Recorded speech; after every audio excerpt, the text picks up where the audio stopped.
E aí pessoal, tranquilos, tranquilas? Mais um Aguiar Tenho que Falar. E é isso aí pessoal, no vídeo de hoje aqui, tá? Eu quero primeiramente fazer uma homenagem, tá?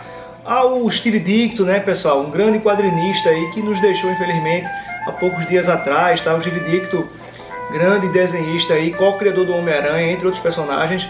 Mas pra mim pessoal, a melhor criação do Steve Ditko foi justamente o tema do vídeo de hoje, que é o Questão, galera, tá? Esse vídeo aqui eu vou trazer abordando aqui esse encadernado especificamente, tá? E também vou falar um pouquinho sobre o Questão, galera.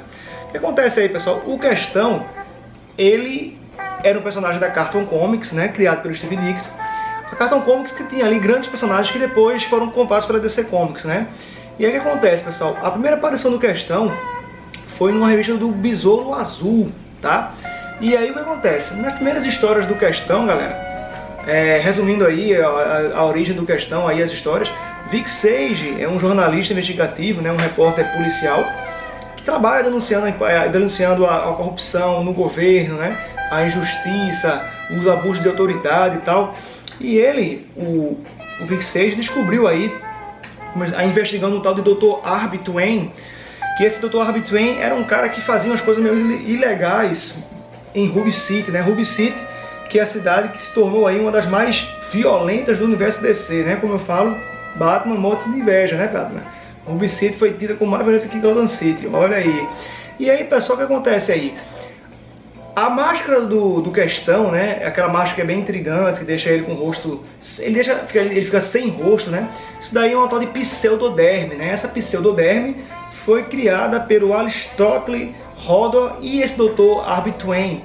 E essa pseudoderme, o que é isso? É um produto que se passa na pele, que tem que ser fixado através de um certo gás lá. Só que em experiências e, né, experimentos, o Aristotle Hodor e o Dr. Twain verificaram que se a pseudoderme fosse aplicada em feridas abertas, poderia ocasionar a morte, né? Teria a chance de acontecer isso. E aí, diante dessa grave constatação, o Aristotle Hodor recuou e meio que pediu que o projeto fosse arquivado, mandou cancelar isso tudo por causa desse efeito colateral muito perigoso. Só que aí o Twain primeiramente disse que também ia abortar, mas mais pra frente foi descoberto que o Dr. Arby Twain estava vendendo essa pseudoderme ilegalmente para os países de terceiro mundo, sem se preocupar com os riscos à saúde das pessoas, né, com os efeitos colaterais disso aí.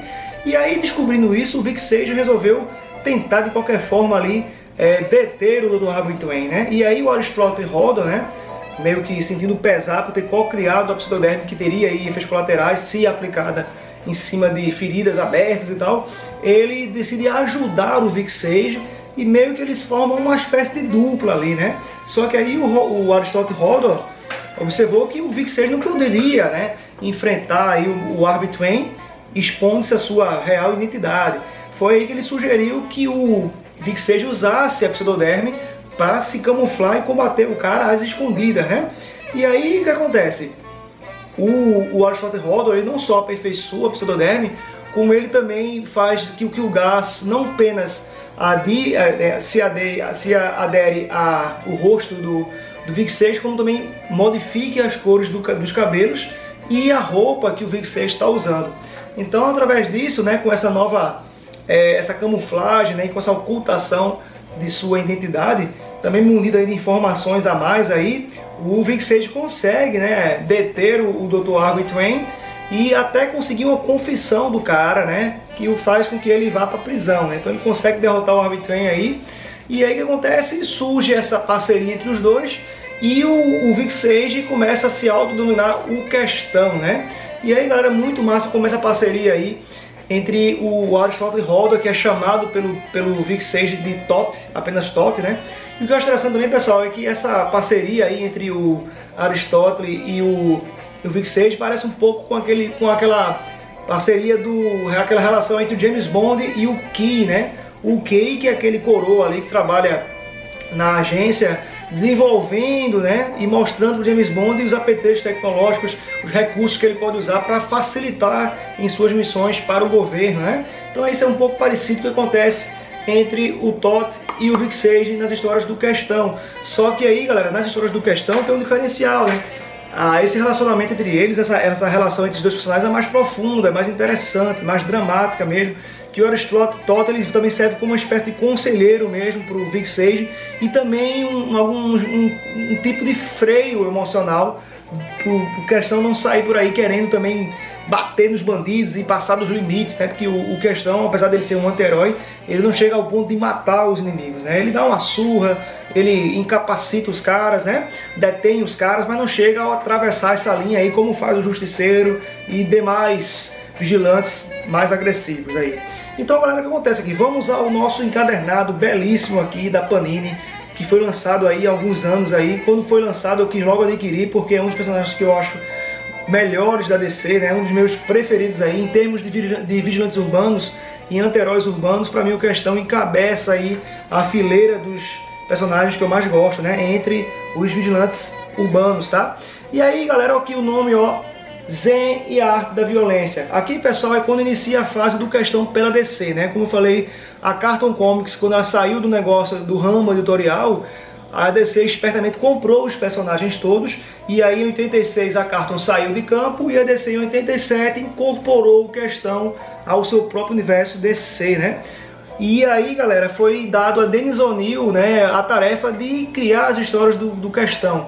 E aí, cara, Dennis O'Neil ele realizou 36 edições, que inicia aí, que completabiliza toda a fase dele no personagem, e inseriu, pessoal, elementos zen e de artes marciais, né, filosofia oriental no personagem, que era tido inicialmente ali pelo Steve Ditko como um cara muito objetivo, né? O Questão é um personagem filosoficamente complexo, né? Ele incorpora bastante o pragmatismo, né? A praticidade. E aí o Dennis O'Neil, cara, coloca aí esse toque de espiritualidade e de pensamento zen que balanceia bastante o personagem e deixa ele ainda mais interessante, galera. A arte do Dennis Cowan, que faz os desenhos dessa fase, é muito boa e pra mim se adequa perfeitamente. Aqui, galera, um pouco da arte aqui pra vocês. A primeira história aí do Questão pelas mãos de Dennis O'Neil foi iniciada em fevereiro de 1987, quando começa essa fase aqui muito bem desenvolvida pelo Dennis O'Neil aqui, nos entregando um Questão bastante profundo, né, com conflitos internos bem delineados ali, que faz com que você realmente se identifique com tudo que ele está passando. E aqui, galera, também temos, como eu falei antes, né, toda essa parte das artes marciais é bem trabalhada e inserida aqui nas histórias do Questão, porque temos aqui também uma belíssima participação da Lady Shiva, né? Lady Shiva, para quem conhece, quem lê aí as histórias da DC, sabe que a Lady Shiva, ela simplesmente é uma das tops artistas marciais da DC Comics. O objetivo principal dela é encontrar adversários à altura para desafiá-la, né? E ela tem um combate ali, né, duro, difícil, que pode ser até a própria morte mesmo, né? Uma luta até a morte, vamos dizer assim. E aqui, galera, ela aparece primeiramente na história do Questão, na primeira história aqui do arco do Questão aqui pelo Dennis O'Neil, de uma maneira bem passiva. Ela tá aqui, ó, observando o Questão, dando um cacete nos caras lá, né, nos capangas do vilão inicial dessa história.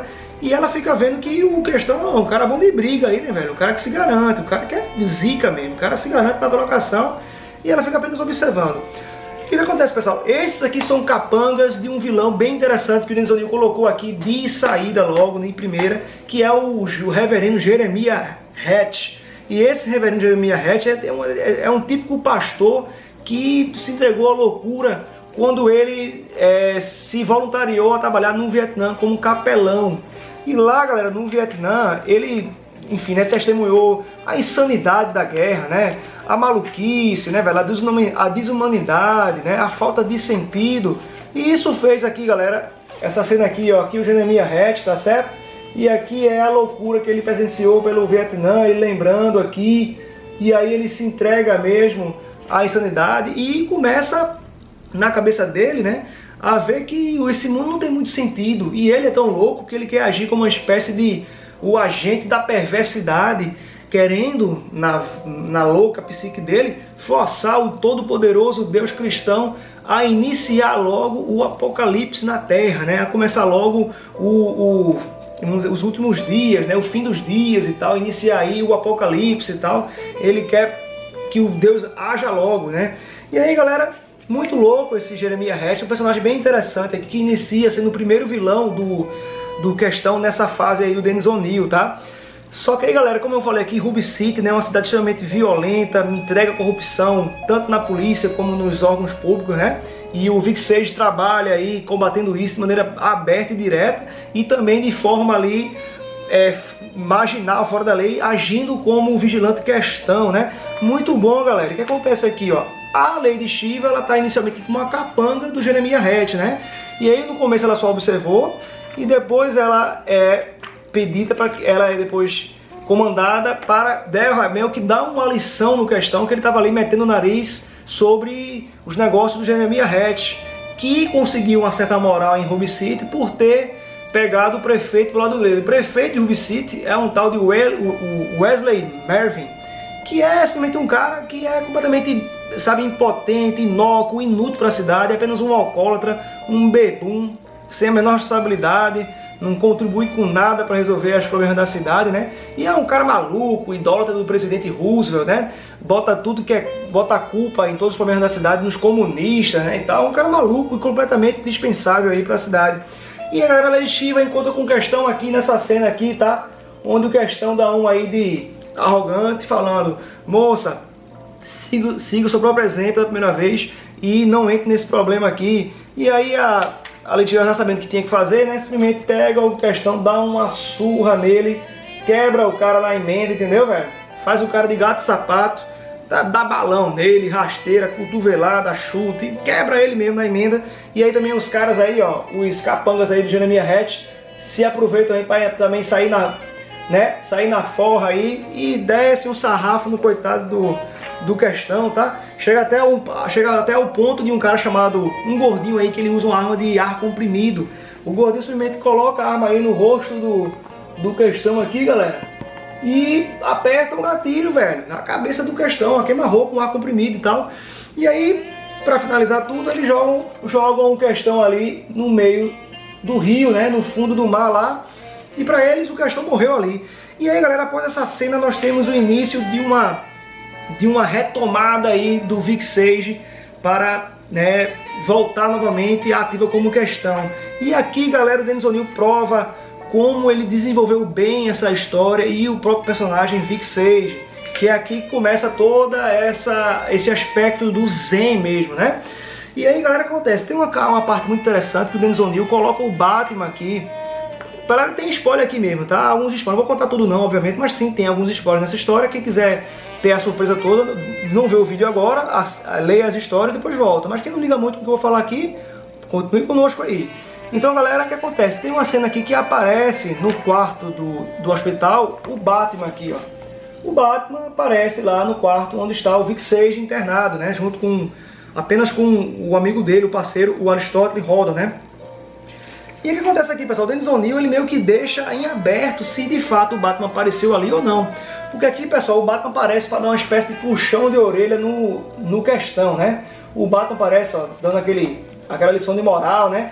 Trincando os dentes e falando com aquele típico mau humor do Homem-Morcego, né? Só que aí o que acontece, galera? O Vic Sage chega a duvidar se o Batman de fato apareceu lá ou se foi apenas uma alucinação que ele teve, tentando evidenciar para ele os questionamentos internos que ele está passando, né? Os dilemas que ele está passando ali, porque o Batman chega a dizer que o Vic Sage, ele não estava combatendo o crime por uma questão genuína, assim, de uma maneira realmente genuína, com o objetivo de acabar com a corrupção, acabar com a injustiça, lutar contra o crime, mas sim porque o Vic Sage é viciado em perigo, né? E quer sentir a adrenalina na vida dele, que ele tem a vida meio monótona e ele desafia o perigo ali para ter uma espécie de recompensa mediante a adrenalina e o desafio à própria morte, né?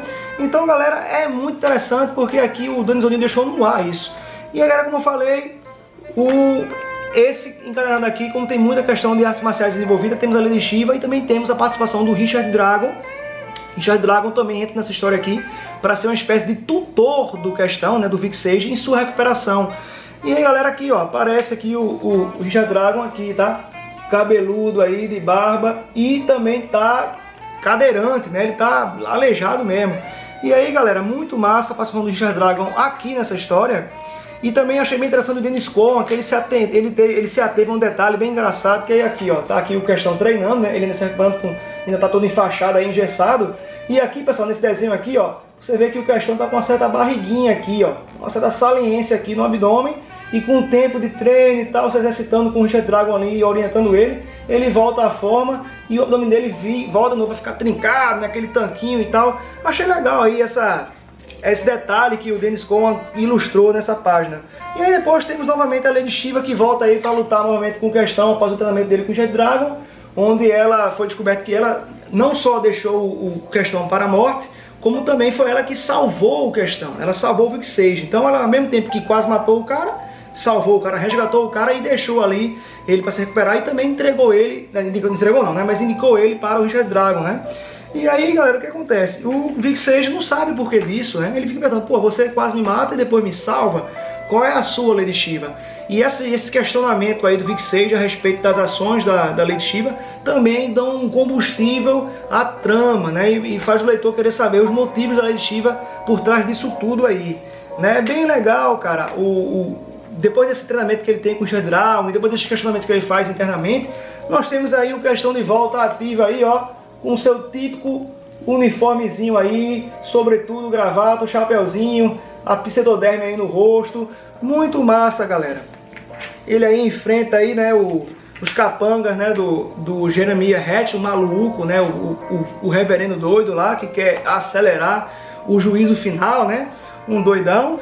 E galera, essa história aqui, ó, vinde a minhas criancinhas, já mostra o Questão aí invadindo a mansão aí do Jeremiah Hatch, né, e tal, o Jeremiah Hatch meio que ajoelhado ali e tal. Essa história aqui é muito boa, galera, porque a história aqui é mostrado que esse Jeremiah Hatch é um cara muito perverso mesmo. Ele chegou a arquitetar, explodir um ônibus escolar com crianças dentro e tal, e o Questão tem que correr contra o tempo para salvar essas crianças, pegar essa bomba, desarmar, sei lá o que. Então, galera, é uma história muito boa de corrida contra o tempo, né? Enquanto que o Questão também está tentando responder algumas dúvidas internas dele sobre o modus operandi e tal. É muito legal, galera, né? Aqui o prefeito Wesley Mervyn, aqui, né? O louco, Fermin, eu acho que é Fermin. Isso, esse cara aí, ó, bebão, entrega cachaça, tá? Muito legal, cara, essa história, tá? Indico muito, espero que esse canonado seja republicado pela Panini aí, tá? Porque vale muito a pena, galera, tá? Procurem essa fase do Questão, pra mim é a melhor fase. As melhores histórias se encontram aqui, nessa reformulação e nessa inserção do Questão na DC Comics, tá, galera? Então é isso aí, tá, pessoal? Agora tenho que falar em homenagem também ao Steve Ditko, né, que infelizmente nos deixou aí há poucos dias atrás. E é isso aí, pessoal. Até o próximo vídeo. Quem gostou, dá uma curtida, se inscreva no canal, tá? Comentem aí que essa é a história do Questão, se já conheciam, ou se você tem alguma outra história que você quer indicar aqui sobre o personagem, tá? Então, pessoal, é isso aí. Até o próximo vídeo.